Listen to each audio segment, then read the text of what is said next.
Pandemi COVID-19 nyaris 2 tahun terakhir, dampaknya paling dirasakan salah satunya di sektor perhotelan dan pariwisata, dengan turunnya tingkat keterisian terutama hotel di Palembang.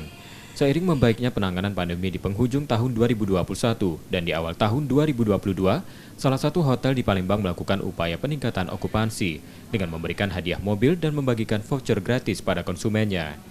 Cara ini dilakukan untuk mendongkrak keterisian hotel yang ditarget mencapai 50% tahun ini. Pengundian pun sudah dilakukan. Ya tentunya harapan dengan adanya ini kita menarik tamu kita tentu tertarik akan menginap di hotel-hotel lagi.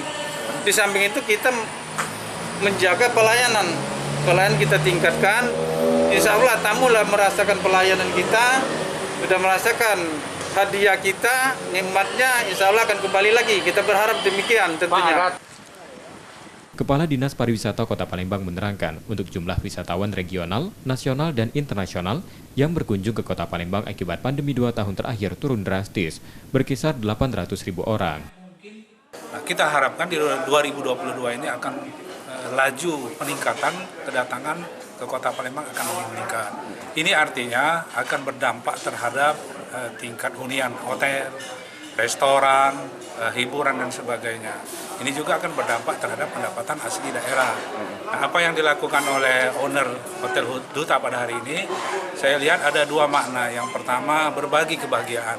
Yang kedua, bagaimana pihak hotel mengupayakan untuk meningkatkan tingkat okupansi, tingkat hunian.